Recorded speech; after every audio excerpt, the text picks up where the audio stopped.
On this episode of Scammer Stories, the opposite side of the story, Women from all over the world every day, message. John has been through hell for years trying to clear his name. He's lost relationships, even job opportunities. It's out of control. And I don't know how to clear my name. I will be 90 years old, and some woman will be messaging me saying, I saw your photo. My name is April, and my mother lost everything to a scammer.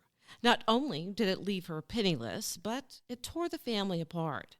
Now, I'm on a mission to get the word out. Facebook can stop it. Twitter can stop it. LinkedIn can stop it. They can stop it, but they choose not to. This is the raw and candid story of what happens on the other side of the keyboard when it's your face being used by scumbag scammers. Stick around until the end. I found it fascinating listening to his Canadian point of view of our government's response, or lack thereof, and how he thinks this could actually be fixed in the future. This started for me back in 2007. That far back? So, wow. Yeah. This was before any of this stuff really took off. Facebook was just starting. There was no Twitter. At that time, I had just broken up with my fiance, and my dad was dying. So my sister said, John, you should go online. So I went online. And this American soldier, quote unquote, named Sergeant Christy Love, he started talking to me. And it was right when you guys started in Iraq, too. So I thought that was real, too. He said, she's lonely. I'm in Iraq. Let's talk. And then he started talking. And he started taking pictures of me, and Skyping and this and that. And then she asked me for money, of course, and then I cut her off. Anyway, about a year later, I get this call from, I call her patient zero, from this woman in France. And she's like, I love you, and I think you're great. And so she's like, well, I saw your pictures on this dating site, and I emailed you, and you're on POF, Plenty of Fish. And then a few weeks later, I get another message from a woman that looks eerily similar to the other woman. And then a couple other women started. And then I get the odd message from these women. So then I did a spot for my friend in voice empowerment. So once you're on the web, people can find you, right? And then things started going a little bit crazy. Then people really started finding me, and they were looking for me. So then they started messaging me, women from all over the world every day, message. And when it first started, back in 2009, so this is before that voice empowerment video, I stormed into Facebook's offices here in Toronto, and they were still small then. So I went up there, and they said at the time, when I couldn't believe that they said it, we don't know this stuff is happening. How can you prove it's happening to you? I said, you know what? I don't mind that you have a fake name. Well, I do mind. But when they start using my real name, I got a problem with that. So then all these profiles of my real name started coming up. And there's still quite a few online right now, but they don't have my photo. I got pretty mad at them about that. They didn't do anything. Then I sent them a message to the president here. He blocked me, of course.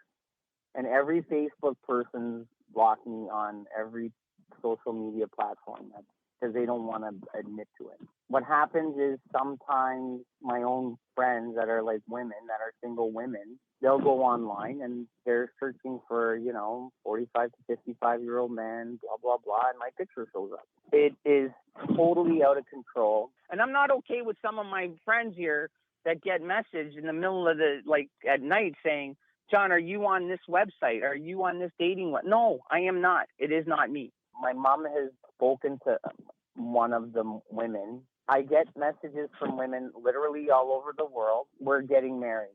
I'm like, no, we're not getting married. Like, I'm married already. Then I'll get a message saying, how's your son doing? I'm like, not my son. I don't have any kids.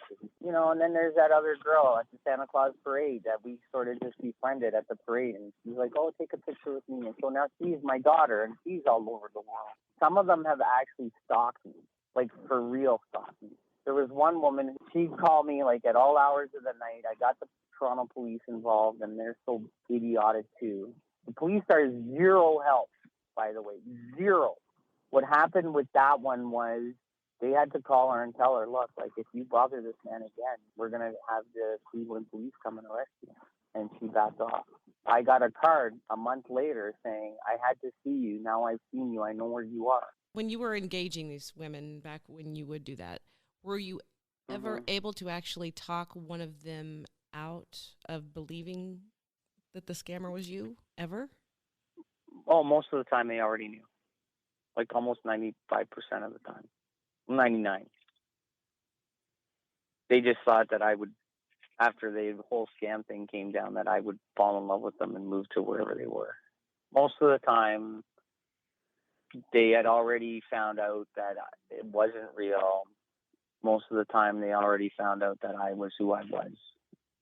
Like, not even most of the time. I would say 99.95% of the time. Some of the things that these women, like, I get told I hope I die of rectal cancer because I'm the one that, gave all their money. I get my friend, the one that is the voice coach from the Voice Empowerment, she gets called. Is John okay? My friend, my dating coach, who I'm in her book, Single in the City, great book, it's online, Laura Bellata. There's pages in there about me. I've been on the radio. They're doing a story up here. Hopefully, like I talked to a reporter from W5, which is like our 60 Minutes. It's not like I haven't tried. I went and sat in a police station for 5 hours. They said they couldn't do anything for me. I called the RCMP, which is the same thing as our FBI. We have the anti-theft, anti-fraud department here. They said, why are we involved? Why do you want to involve us? And I said, because, these women, one of them's going to end up at the bottom of a river. And my photos are going to be all over her computer. And you're going to call me and say, hey, John, do you know this woman? And I'm going to say no, and you're not going to believe me. Now it's on record. I have over 500 Facebook requests for friends that I haven't messaged back. I have hundreds of messenger requests. And I don't know how many fake profiles. I think I've taken down 1,000 myself. I don't know how many it is. There's a YouTube site about me with 50,000 views on it right now. So if you Google John, like I did, you're going to be skeptical. His face is plastered all over anti-scam sites. One thing I've learned since doing this podcast is some of those sites are actually scammers looking for more victims. It's disgusting, and it's disgusting what they're doing to John. So you can find scammers, big picture of me there. Yes. One of my favorites. I'm sorry, I shouldn't be laughing. I know. Don't be. It's okay. My friends laugh at me all the time. They're like, I'm sorry, John, we're laughing at you. But that picture is real. It's not even superimposed. Well, it's a great picture. I know. It's a nice one of me. It's out of control. And I don't know how to clear my name. I will be 90 years old, and some woman will be messaging me saying, I saw your photo. Facebook can stop it. Twitter can stop it. LinkedIn can stop it. They can stop it, but they choose not to. What does your wife have to say about all this? This has got to be tough for her, too. She almost broke up with me because of it. Women have broken up with me because of it. And nice women, but they're like, I can't deal with this. This is too much for me. Wow. My wife does not want me to engage with these women. She's like, John, don't engage with these women. Because that's all I would do. Seriously, for a couple of years there, because I felt so guilty. You talk to them and say, look, please, I'm not real. None of it's real. Don't send money to people you never met. Don't. If you didn't meet them in person, do not give them any money at all. Why are you doing this? I know you're lonely. Just please don't. Then they cry and tell me all the stories, and they're all the same. I met this guy online. I fell in love with him. He's so sweet to me, blah, blah, blah, blah, blah. But no, that's not real. And they say, well, why aren't you in love with me? I am an asshole. Asshole. Okay? Ask my wife. I am a jerk. None of that stuff is real. My wife, I met her speed dating. When we first started dating, she was like, no, I don't want to date you because of this. I can't handle it. Other women broke up with me on date number 2 because everybody Googles everybody now too, right? It's cost me jobs. I'm up for 2 pretty big jobs right now. They haven't called me back for the interview. You want to know why? Because of this. I've lost some very big jobs because of it. It affects my career in a very negative way. If I do engage with these women and they happen to be, a little bit persistent, as I call it, then I get angry because I'm like, don't you get it? It's not real. I am not going to fly over to where you are and fall in love with you. I am not. And why You think I am? I know you've thought That's about this. what I say. You know what? You don't think I think about this? Why me? Out of all the people, I'm not that cute. I am not that good looking. Okay? I think that, April, you think that thought hasn't crossed my mind. So my friends, some of them don't believe it, right? They say, oh, John, no. I say, look me up. I think I know the reason why. Because if it was Brad Pitt, then it wouldn't be as believable, right? Maybe. Boy Next Door look, right? Yeah. Which in my job is really helpful. And it's very trusting. And as a general rule, I am a trustworthy person. So it's easy to trust me. I get people to tell me all kinds of stuff in my regular life, so why wouldn't my photo be able to? It's one of the reasons I think they pick me. The other one is I'm just underneath super good looking. Like, I'm not too good looking. Like, I'm not Cary Grant, but I'm not ugly either, right? Right. If you see all those guys, all the pictures, none of them are super good looking. But they're all like myself, Colonel Denny, like nice looking guys. Like you would say, oh, he's a nice guy. Like when I saw Colonel Denny the other night on Nightline, I'm like, oh, pretty nice guy. Like he's probably a pretty nice guy. Yeah. And women think that's attainable. I could probably get a guy like that. Exactly. John is talking about Kathy and Brian. Hear their story on episode 5. Check out their page on Facebook called Advocate Against Romance Scams. They've helped a lot of people. A lot. Anyway, back to John's face on scam sites. Most of the women, and I feel bad saying this, are lonely older women that are typically not that attractive, that think that someone like myself is attainable for them. And that is usually not the case. The ones that are overseas in the lower kind of income places, they also think that I'm going to take them away on my white horse and bring them over here. And by here doesn't mean Canada. It means U.S., Britain, Australia, wherever my character happens to be from, right? And that's why the military is such an important thing. The military is very useful in the scams for so many reasons. One, the man is a protector. He is a soldier, so his job is to protect you. It has some cachet. 2, he's under orders that he can't leave wherever he is, so he'll never come see you. Plus, most of the time, he's in a dangerous place that no one's allowed to go to. So you can't go see him, and he can't come see you. That works really well, right? So it's so easy. It's so easy to put the pieces together, and it's such a believable story. You can't even imagine. Well, I think your age has a lot to do with it, too. A 60-year-old woman might think, maybe. Yeah, but I was 40. All those pictures are from when I was 45. But I think they think that could happen. Just like a 70-year-old man has been conned by a 20-something-year-old woman, but still they're thinking, maybe. Exactly. So the things that I don't like about the scamming, okay, is they prey upon people who are extremely vulnerable. Usually someone that's a widow herself, and they say that they're widowed. Oh my God, my wife's died so many times I can't even begin to tell you. So they prey on someone. The vulnerability is the big factor. Second, that they prey on women. I guess there's no second. It's all about the vulnerability. They're vulnerable. So then the women fall in love with the guy, and they actually do. And then they give up their money. And then they believe that the person is real. None of it's real. It's all fake. So, how do you and your wife get past this then and not let it affect your relationship? It's affecting us right now. How do we get past it? One, I tell her, this is going to happen. Women from all over the world are going to message me. I'm sorry. I can't do anything about it. So some of the things I do about it are, have you seen my Facebook page? Yeah. Okay. So all over my Facebook page, there's messages, right? Her sister and her came up with the idea that I should put that on my wall so that people know that it's all fake. So when they actually do find me eventually, they can say, none of this is me. It's all superimposed on general's uniform, priest uniform. And None of some it's of them real, are bad. right? Your head's like super Oh small. my God. The priest one's the best. Oh, I didn't see that one. I got to look that one up. Then we put a nice thing. My sister did it all because she's very computer savvy. And basically, we talked about it and said, look, it has nothing to do with me. I never did this to you. I feel so badly that it happened to you. I can understand how it happened to you because it happened to me, although not with money, just with pictures.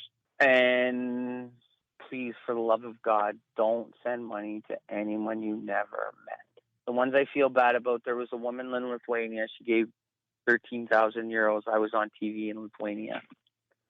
And the reporter asked me, well, what are you doing about it? And I'm like, look, I'm doing what I can. I did all this stuff, but that's the other thing I feel bad about. These women are giving their life savings to these guys that live in wherever they are. And they all have different, call them cells or silos. Because they don't all come from the same place all the time.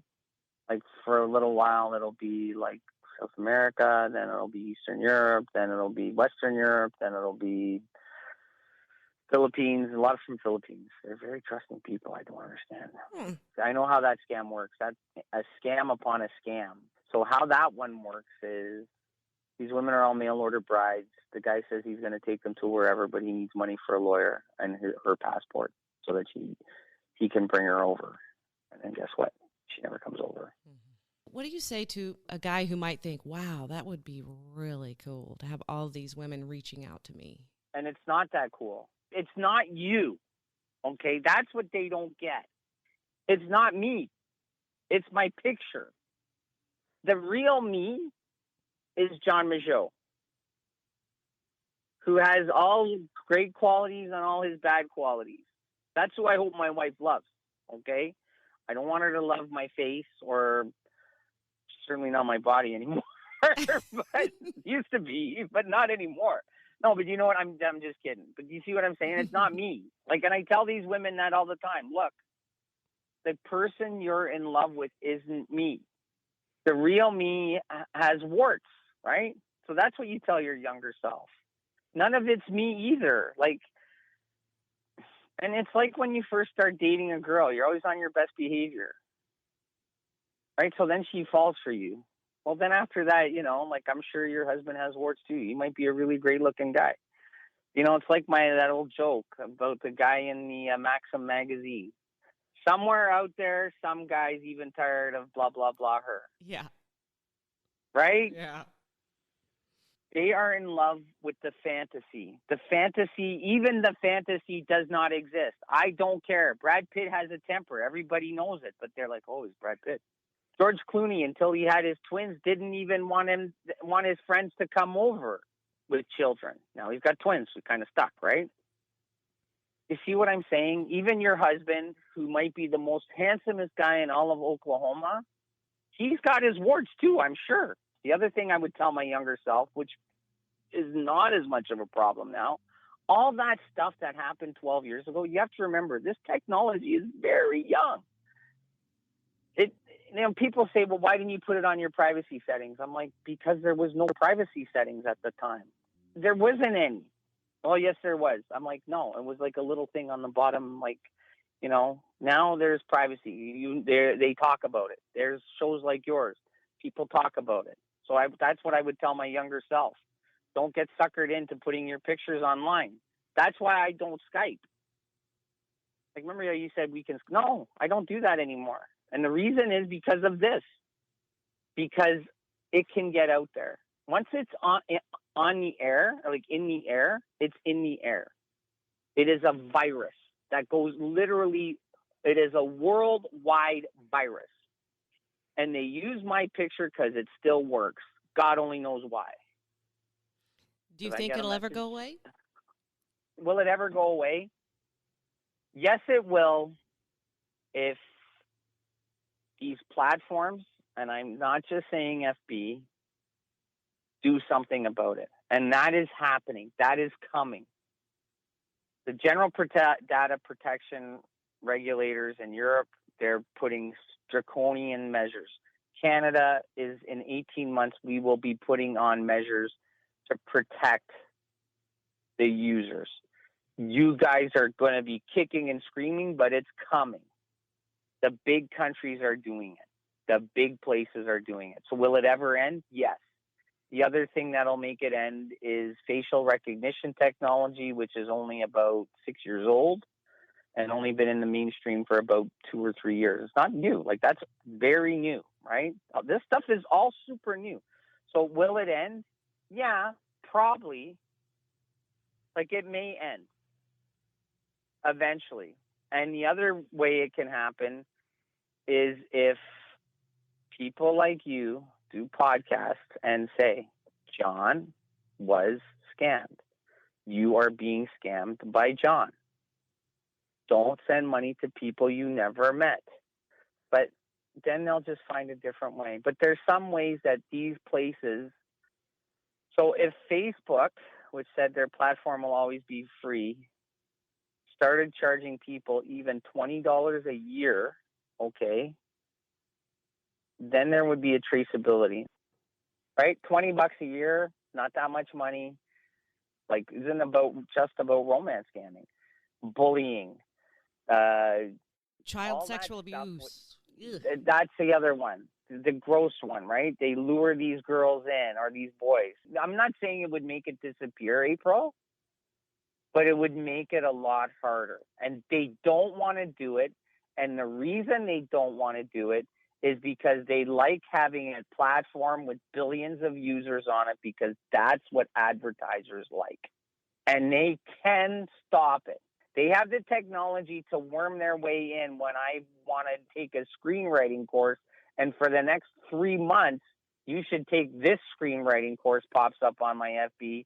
But you can't tell me that they don't have the facial recognition when someone like myself or Brian pops up, and they can't knock out the 20, 30,000.